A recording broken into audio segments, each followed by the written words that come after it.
অমর ২১ বইমেলা ২০২৬ এসবিটিভি নিয়মিত আয়োজন বইমেলা প্রতিদিন। সঙ্গে আছে আমি বিএমের সদস্য। আমি আপনাদেরকে জানাচ্ছি স্বাগত। আমাদের সঙ্গে এখন এই মুহূর্তে স্টুডিওতে উপস্থিত হয়েছেন ইকবাল হোসেন, একজন লেখক, কবি, প্রাবন্ধিক এবং গবেষক। তার একটি বই আমার হাতে রয়েছে, আমি একটু দর্শক আপনাদেরকে দেখাই। পৃথিবীর প্রথম গল্প গিলগামেশ মহাকাব্য। আমরা এই গিলগামেশ মহাকাব্য নিয়ে ইকবাল হোসেনের কাছ থেকে আমরা এই বইটি সম্পর্কে জানতে চাবো। প্রথমে ইকবাল হোসেন, আপনাকে এসবিটিভির পক্ষ থেকে স্বাগত। আপনি কেমন আছেন? জি, আমি ভালো আছি। আপনাকে অসংখ্য ধন্যবাদ। শুরুতে আপনার কাছে এবারকার বইমেলা নিয়ে জানতে চাবো। এবারকার বইমেলায় এসে আপনি কি ফিল করছেন এবং আপনার অনুভূতি কি বইমেলা নিয়ে? আসলে এবার বইমেলা যে সময় হওয়ার কথা সেটা সেই সময় হয়নি। এই রোজার মধ্যে বইমেলাটা তেমন একটি জমেনি, যেটা সবার জন্যই, লেখক, পাঠক সবার জন্যই একটা অস্বস্তিকর পরিবেশ হয়ে গেছে। কারণ রমজানের সময় সবাই ধর্মীয় কাজে ব্যস্ত থাকে। সুতরাং আমি অনুরোধ করব কর্তৃপক্ষকে যেন অদূর ভবিষ্যতে রমজানের মধ্যে যেন কোনো বইমেলা না রাখে। আপনি মেলায় এসে আপনার অনুভূতি কি? আপনার এই যে একটি বই, এই বই নিয়ে পাঠক এবং পাঠক শূন্যতা, এই বিষয় নিয়ে আপনি কি বলবেন? আসলে বইমেলাটা প্রতি বছর পাঠক, লেখক, প্রকাশকের একটা মিলন মেলা। এখানে আমাদের একটা আমাদের ফেব্রুয়ারি মাস উপলক্ষে বই বেচা কেনা, বই প্রকাশ করা, এটা একটা আনন্দ উৎসব এবং জ্ঞান প্রকাশের একটা বিশেষ দিক। কিন্তু এইবার যেভাবে মেলাটা হওয়ার কথা সেভাবে হয়নি, সেই জন্য আমরা আজও নেই। কারণ ছিল, সুনির্দিষ্ট একটা ব্যাখ্যাও আছে। কারণ আপনি জানেন যে জুলাই বিপ্লবের পর দীর্ঘদিন অনির্বাচিত সরকার এবং সেই সরকারের পট পরিবর্তন হয়ে একটি নির্বাচিত সরকার, এবং সেটা আপনি জানেন যে এই ফেব্রুয়ারি মাসে ত্রিদশ জাতীয় সংসদ নির্বাচন, সবকিছু মিলেই যথাসময়ে বইমেলার আয়োজন করা সম্ভবপর ছিল না। এটা আমাদের একটা রাষ্ট্রীয় বাধ্যবাধকতা ছিল বইমেলা পিছিয়ে দেওয়া। তবে আমি আশা করি যে আগামীতে এটা এই যদি রমজান মাসের আগেই মেলাটা করে ফেলে, জানুয়ারি। ইকবাল হোসেন, আমরা আপনার বইটা নিয়ে আসবো, গিলগামেশ। এই গিলগামেশ মহাকাব্য নিয়ে আপনি একটু যদি পাঠকদের বা দর্শকদের কিছু বলেন।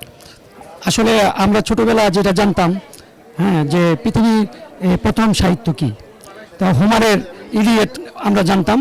কিন্তু আসলে হোমারের ইলিয়েট থেকেই আরও ১৫০০ বছর আগে এই গিলগামেশ মহাকাব্য রচিত হয়েছে, যেটা কোনো খাতাপত্রে না, সেটা মাটির ট্যাবলেটে লেখা ছিল, যেটা সম্রাট আশুরবাণীপালের লাইব্রেরি আবিষ্কৃত হওয়ার পরে এটা সবাই জানতে পেরেছে।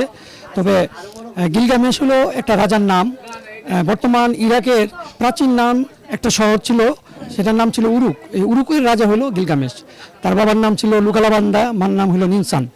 তো পরবর্তীতে এই গিলগামেশ রাজা হয়ে আসেন এবং তার জীবনের বহুত ঘটনা এই বইটার মধ্যে আছে। তবে আমি ১০২৪ লাইনের একটা মহাকাব্য রচনা করেছি এবং প্রায় ৫০০-র মতো ছবি সংযুক্ত করেছি, যেটা খুব দুর্লভ ছবি। পৃথিবীর বিখ্যাত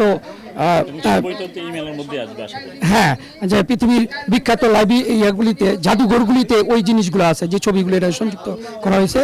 তো গিলগামেশের জীবনের একটা লক্ষ্য, সে অমর হইতে চাইছে।